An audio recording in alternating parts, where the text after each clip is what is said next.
د هلمند په سنگین ولسوالۍ کې د هاشمي سرواني عالي لیسې د بیا رغونې چارې پیل شوې. د هاشمي سرواني په نوم عالي لیسه چې په تیرو جګړو کې تخریب شوې وه، د بیا رغونې چارې یې د الکیارو موسسې لخوا د یونیسف په مالي ملاتړ د پوهنې ریاست په همکارۍ پیل شوې چې په 2 میاشتو کې به ګټې اخیستنې ته وسپارل شي. هلمند کې د الکیارو موسسې ولایتي مسؤل انجنیر عبدالمنان دراني وایي د یادې لیسې په بیا رغولو باندې څه کم 4 میلیون افغانۍ لګښت راځي چې د یونیسف په مالي ملاتړ د صفت زاهد ساختماني شرکت لخوا کارونه پر مخ وړل کیږي. د دغې پروژې تطبیق کوونکې مؤسسه د الکارو په نامه د لوی کندهار د بیا ودانولو مؤسسه ده چې د یونیسف په مالي مرسته او د پوهنې ریاست په غوښتنه باندې دا پروژه منظور شوې ده. د دې پروژې پرون قرارداد شوی دی او دا پروژه به ان شاء الله په 2 میاشتو کې سرته رسیږي. د دې پروژې مالی لګښت 18 لکه 215 افغانۍ دي. د هلمند د پوهنې رئیس وایي دا مهال د هلمند په ټولو ولسوالۍ کې د الکیارو موسسې لخوا د 15 لویو او وړو پروژو کارونه روان دي چې ډېرې په شمالي ولسوالۍ کې دي او له جملې د 15 پروژو چارې بشپړې شوي او د پاتې پروژو کارونه به هم ډېر ژر بشپړ شي. د هلمند په ولایت کې موږ 15 پروژې لرو تعلیمي بهیر چې د دې 15 هغه ګټه اخیستنې ته سپارل شوي دي او په شپږو پروژو باندې چې اوس په پروسس باندې د کار باندې کېږي. د هغو څه یوه پروژه همدغه د سنګین د هاشمي سرواني د لیسې ترمیم افتتاح په سنن کې کوو. د ټولو پروژو لپاره چې هغه اکثرت په شمالي ولسوالیو کې دي او د هغو ټولو لپاره هغه انتخاب په سنګین مرکز کړی دی چې زموږ ټول پروژې انشاءالله هغه ټول پر کار لاندې دي. هغه شرکتونو ته ورکول شوي دي او هغه به انشاءالله په لنډ وخت کې زموږ د شاګردانو د استفادې وړ وګرځي.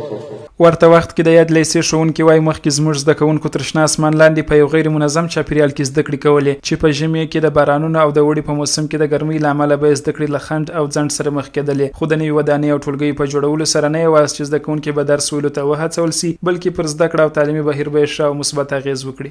زموږ شاګردان دلته بارانو ته کښېنستل، اوس حالا لمر ته کښېني.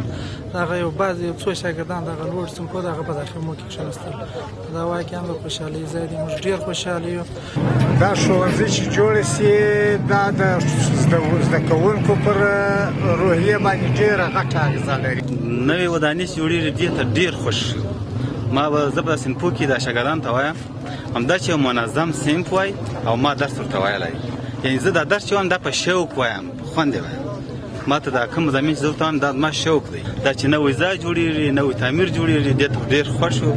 شاګردان هم ډېر خوشحاله دي او استادان هم ډېر خوښ دي. د هاشمي سرواني لیسې زده کوونکي وایي ډېر خوشحاله وي چې نوې ودانۍ او ټولګۍ راته جوړېږي چې دا به زموږ پر زده کړیز بهیر ښه اغېز ولري او زده کوونکي به درس ویلو ته نور هم تشویق کړل شي.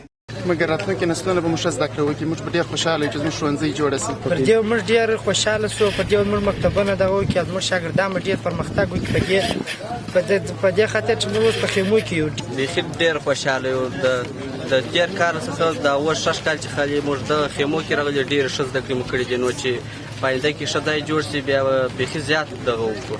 ډېر خوشحاله چې موږ ته دا مکتب جوړ شي او موږ به هغه ښه په تشویق کوشش کوو. د یادې لیسې د بیا رغونې په اړه خلک خوښي څرګندوي چې د ماشومانو د زده کړیز او تعلیمي بهیر لپاره یې ودانۍ جوړېږي ترڅو اولادونه یې په ارامه فضا او ښه چاپیریال کې زده کړې وکړي.